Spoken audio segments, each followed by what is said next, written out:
Suspense.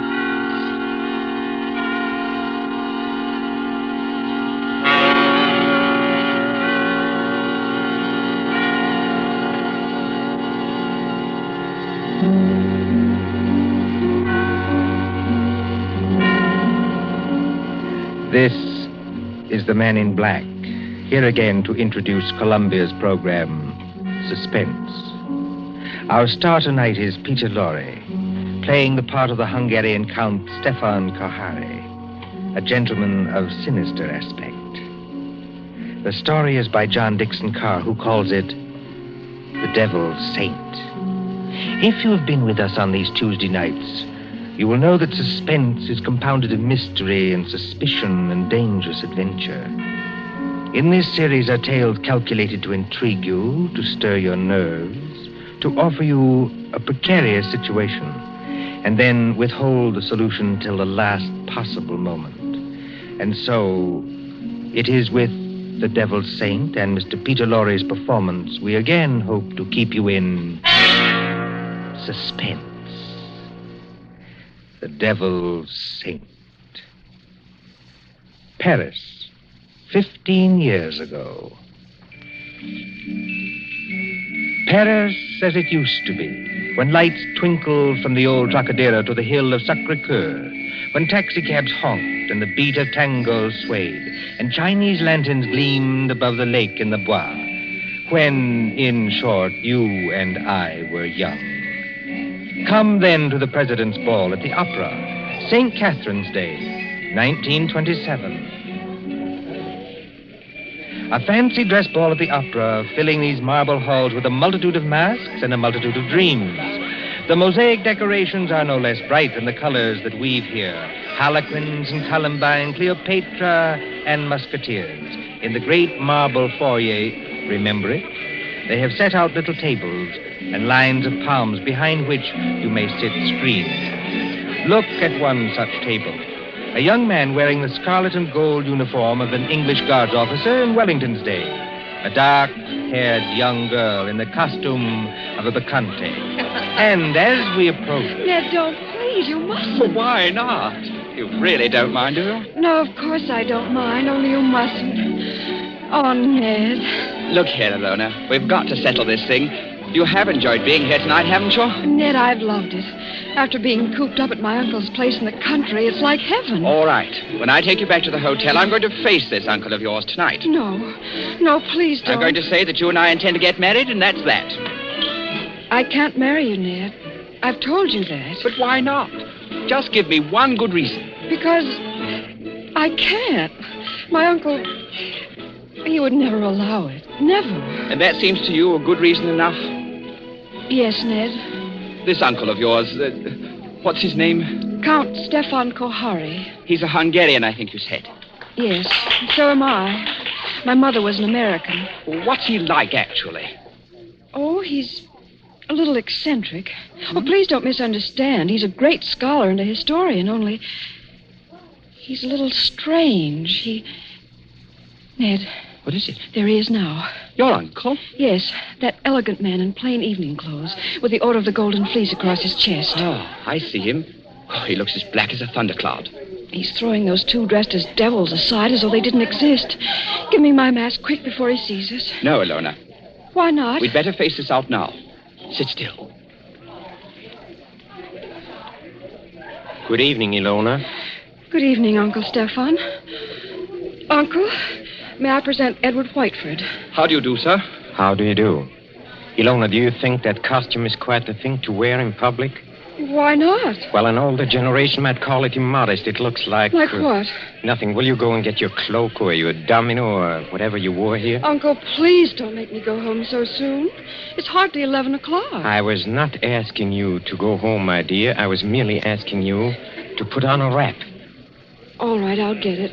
You stay and talk to Ned. I shall be delighted. Will you sit down, sir? Thank you. You seem to have quite a gathering at this table. Oh, yes. Some friends of mine from the embassy. They're upstairs dancing now. Well, look, glasses, and still more glasses. You know, I was quite an adept once at musical gases. Have you ever tried it, young man? Well, it's very easy. You take a spoon like this, you see, and... Like it? Well, forgive me, sir, but there's something I'd like to ask you. Yes? I don't know exactly how to say this, so I'd better say it in the shortest way. I want to marry your niece. Well, look out, sir. You smashed one of the glasses. A few francs will pay for that. But there are other things of higher value. At least to me. Well, maybe I ought to mention first that my full name is Lord Edward Whiteford. My father's the Earl of Grey. Indeed. I only mention that to show we're, well, respectable enough. Well, the British ambassador will vouch for me, sir, if you'd like to ring him up. And perhaps I ought to mention that I've always kept Ilona carefully guarded from the world.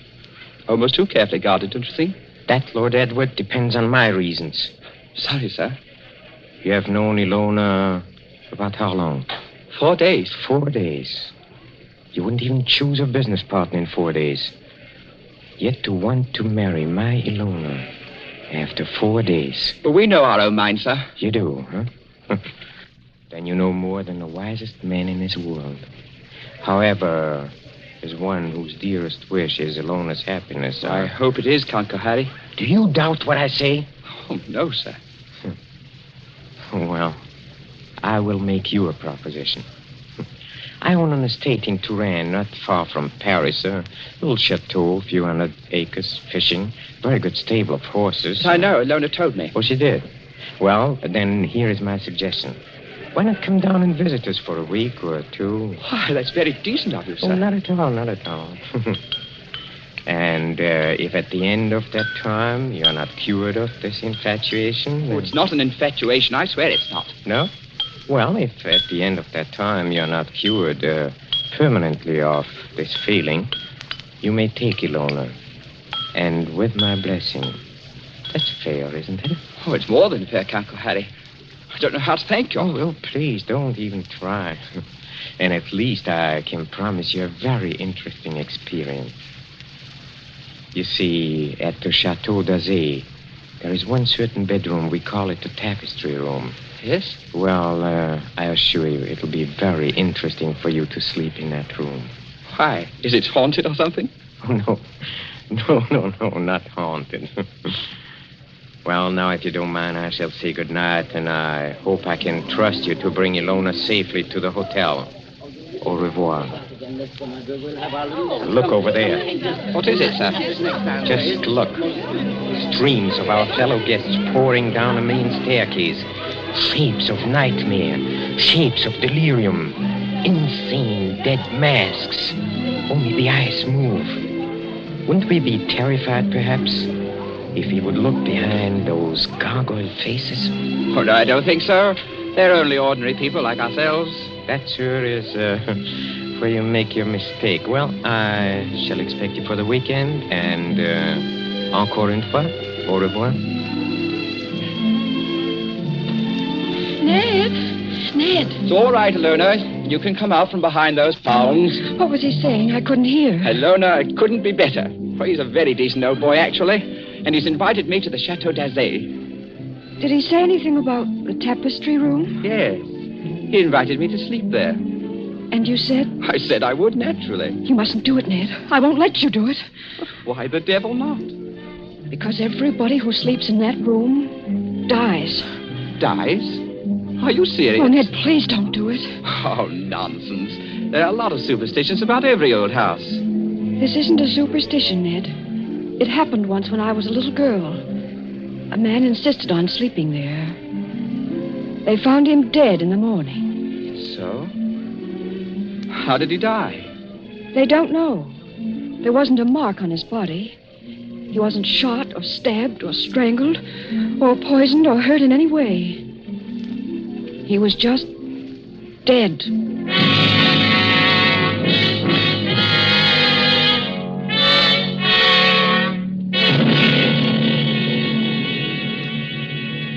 Two nights later, in the province of France now known as Indre-et-Loire, but once called Touraine, the ancient land beloved of Rabelais and Balzac.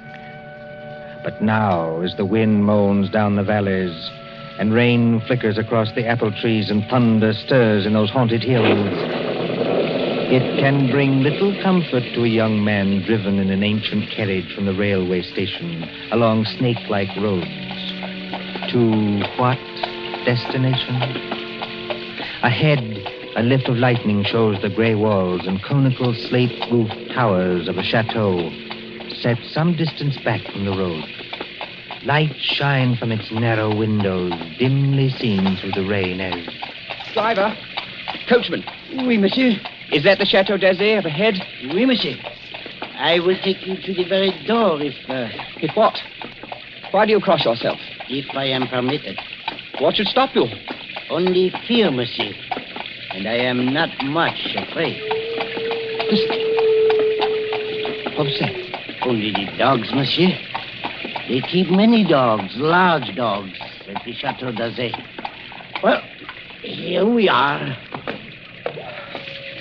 Bonsoir, monsieur. And if I may be permitted a word of advice, Well, beware of the tapestry room.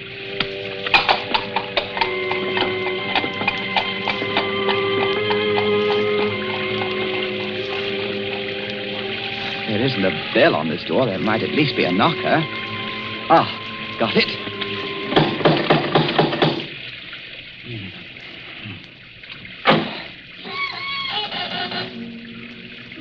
C'est alors, monsieur? Vous cherchez? Je cherche le Château d'Azay et je... Perhaps it would be better if monsieur spoke English, yes? You are Lord Edward Whiteford. Yes. Monsieur is expected. Please to enter. Monsieur's hat and coat. Thank you. Ned. Hello, Elona. Oh, N'embrassez pas ma petite, votre oncle. Oh, you'd better not kiss me, Ned. Madame Flay says to look out for my uncle. Madame Flay is our housekeeper. Oh. Oh, where's your uncle now? In the drawing room. He's playing the piano. Come along. Elona, is anything wrong? Oh, everything's wrong. 2 of my dogs were in horrible pain this afternoon. Dr. Solomon had to put them out with chloroform. You don't think that... I hope nobody's practicing, that's all. Well, here we are. Oh, nice tiger skins on the floor. I say, who's the little old man with the grey beard sitting over there by the fire? That's Dr. Solomon. Hasn't he funny-looking eyes? He watches and watches and watches. He's an old friend of the family. Shh, come along. Let's get this over with.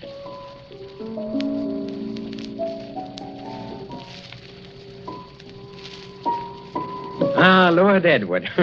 Well, I see my niece has anticipated me. Welcome to the Chateau d'Azay. Thank you, Count Harry. Oh, you must be very wet after your long drive. Go up to the fire and warm yourself. Madame Flay, Yes, monsieur. please tell Antoine to take our guest's luggage up to the tapestry room. The tapestry room, monsieur? That is what I said, Madame Flay. Yes, monsieur. By an odd coincidence, Lord Edward, Dr. Solomon and I were just discussing the fate of the last person who slept in a tapestry room. This is not good, my friend. This is against my advice. It's against his advice. Here, Dr. Solomon croaked. This is not good, I tell you. It is the wrong season of the moon. The wrong moon. But there is no moon tonight. It's raining cats and dogs. Don't talk about dogs. Nevertheless, it is the wrong season of the moon. I say no more. Cheerful blunder, that doctor. Don't do it, Ned. I won't be responsible if they make you do it. But look here, Count Harry. What did happen to the last bloke who slept in the tapestry You room? mustn't call him a bloke, sir. He was a very saintly gentleman. The Bishop of Tours. That was some time ago when Ilona was only 15 years old, but surely she must remember it. I remember it. The church, said our bishop, has no use for superstitions. Well, he insisted on sleeping there. I made it as comfortable for him as possible, but he was found dead next morning with a crucifix still in his hand. Was it poison? There was no poison, monsieur. No. Here, Dr. Solomon. It's true, Ned.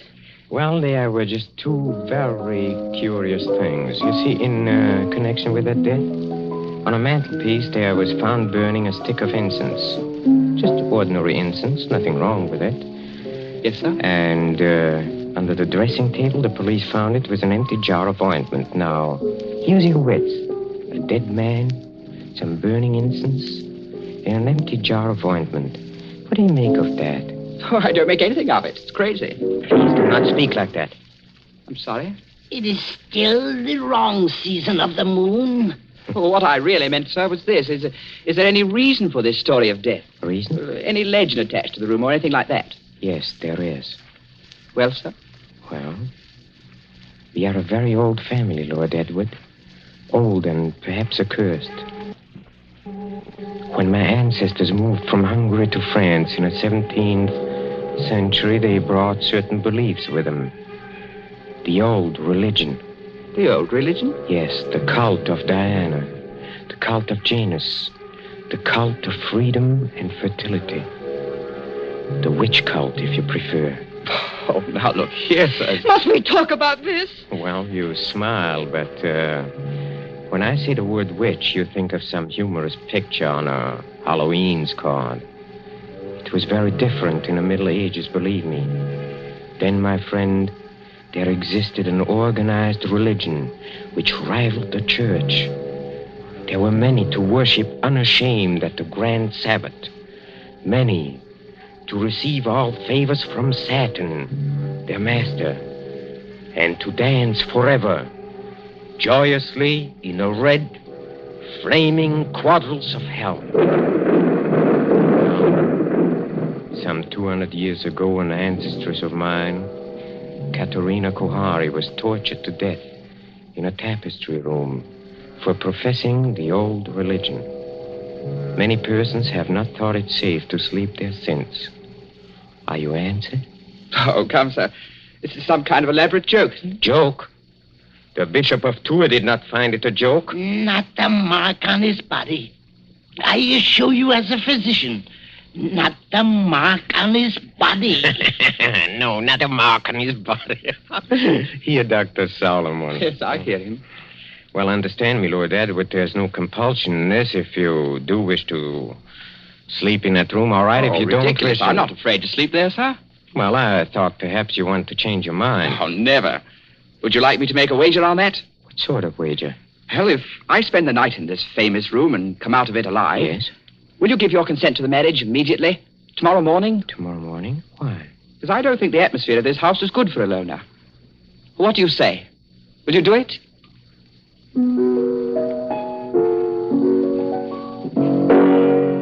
Very well, Lord Edward. I accept the terms of your wager. Don't do it, Ned. For the love of heaven, don't do it.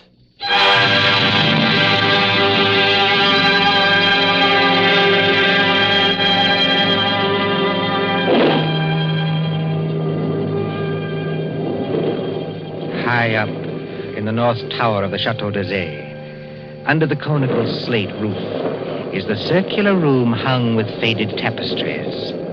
These tapestries move slightly with uneasy, mimic life to the clamor of the storm outside. Candles burn along the mantelpiece and beside the great four-poster bed.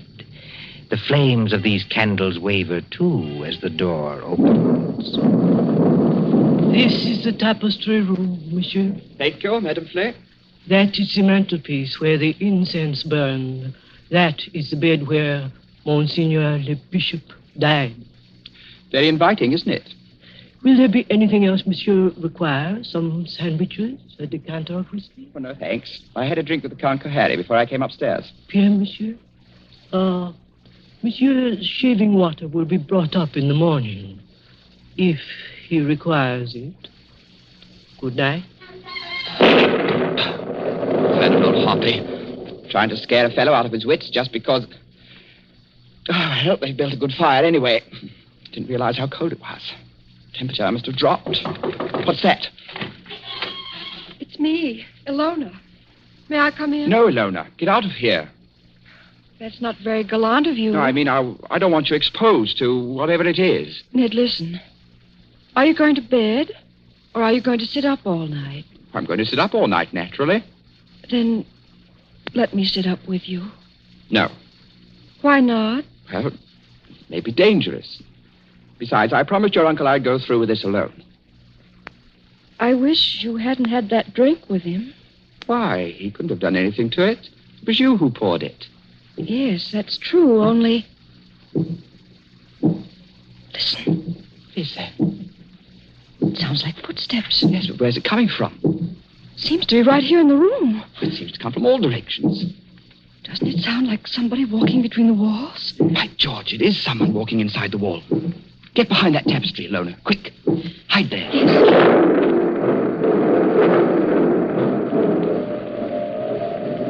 Count Kohari. Where did you come from? Oh, forgive me, Lord Edward, for seeming to appear out of the wall and between the tapestries. Like Mephisto appearing to Faust, huh? And this red dressing gown perhaps adds to the effect, too. How'd you get here? A passage between the walls? Yes, exactly. Little device my ancestors for visiting this room. You know, they invented that when its occupant was so unmannerly as to bolt the door. Door's not bolted. You could have walked straight in. But I couldn't have done it unobserved. No. Maybe not. Have you had any other visitors, Lord Edward? No. Are you quite sure of that? Quite sure.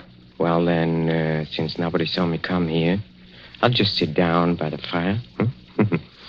Please sit opposite me. Is this the showdown, sir? I don't understand. Well, there's got to be a showdown between us. Is that why you're here? Oh, I'm here, young man, to explain certain things to you. Will you have a cigarette? Thank you. Oh, they're perfectly all right. That is what you're afraid of? I'll have one, yes. A light? Thank you. Well, when I was discussing the witch cult a while ago, you didn't appear to think I meant what I said. Do you want a perfectly frank answer to that? Yes? I think you're mad enough to mean anything. What you say, in a sense, is quite true.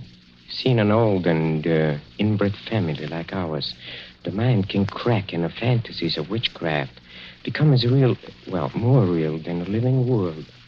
Let me give you an example. Go on.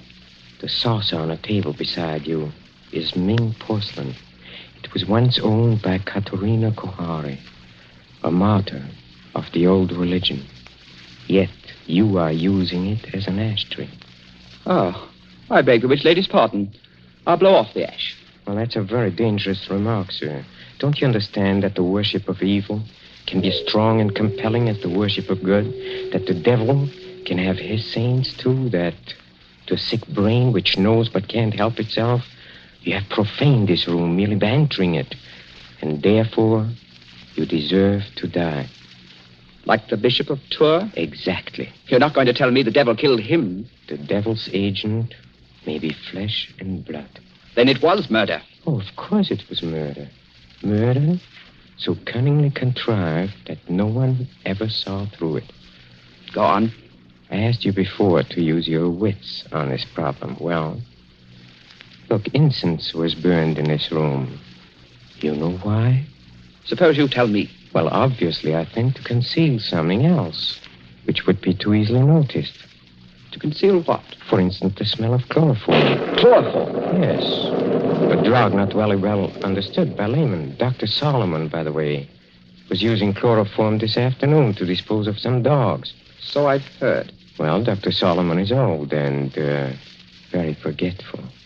You mean chloroform could be stolen? Oh, yes, it could be easily. Now, just suppose I take a pad saturated with chloroform. I place it over the mouth and nostrils of a man already sleeping or drugged so that he gets no air. Wait a minute. That won't do. Why not? Chloroform burns and blisters when it touches the skin. You'd leave marks. Oh, not at all, my friend, not at all. If I first covered the mouth and nostrils with some substance like... Ointment. Yes. Now you're waking up. Hi. Now observe what follows. In a few seconds, unconsciousness. In 2 minutes or 3 minutes, death. Certain death, yes. Oh, but chloroform, you see. It evaporates very quickly. There is no trace in the stomach since nothing has been swallowed. Well, delay your postmortem for 24 hours. Very easy matter in these country districts, and no trace remains in the blood. Murder without a mark, Lord Edward. Murder without a mark. You can't do it, Count Kohani. There's one thing you're forgetting. What is that? I'm not sleeping and I'm not drugged. Oh, yes, you are. How? When? In the cigarette? No. In a drink you had with me. What was it? Morphine. And you've had enough to put 3 men to sleep. See, that's it. Well, try to get up. I'll do it. I'll do it. You see? You've knocked over the fire irons. You'd have been in a fire yourself if I hadn't caught you. Take your hands off me. Just as you please. If I could reach that bell pull. Well, but you can't. Well, better sit down again. You murdering lunatic. So that's how you killed the Bishop of Tours. And that's how you're going to kill me. Who, I? Well, you don't think I killed the Bishop of Tours? Didn't you? You fool. I'm not trying to kill you. I'm trying to save you. Dr. Solomon. Yes, monsieur. Well, come out. Come in the room. Come out and be my witness. Yes, monsieur. I shall always guard the family honor, even when I guess how men die. This young man evidently thinks I've been talking about myself. Am I, in a popular parlance, insane? Oh, monsieur. Heaven forbid. I have never known a saner man. Have you any notion, Lord Edward, why I brought you to this house? You would never have believed me if I had merely told you. So I had to bring you here to show you. Show me what? What? Look at the tapestries. Come out of there! Behind them. Come out of there! Hey, come out! Ilona! Yes, Ilona. Why do you think I've kept Ilona so well guarded from the world? Why, at a fancy dress ball, for instance, did I object to the costume of a medieval witch whose dogs were poisoned so that chloroform should be brought? Who poured the drink drugged with morphine? In the devil's name, what are you trying to tell me? It was Ilona. She's been helplessly, hopelessly insane for more than 10 years.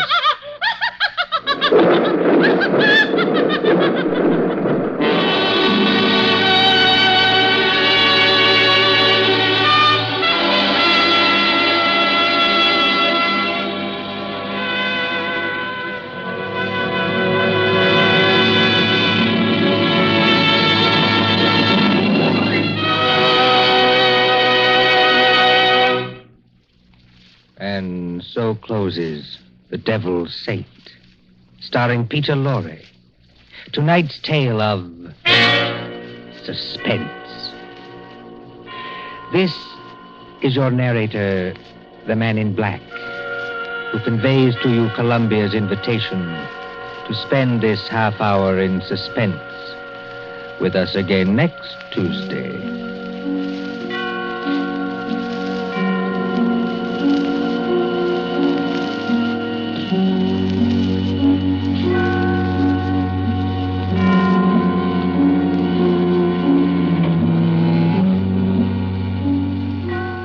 William Spear, the producer, John Dietz, the director, Bernard Herrmann, the composer-conductor, and John Dixon Carr, the author, are collaborators on Suspense.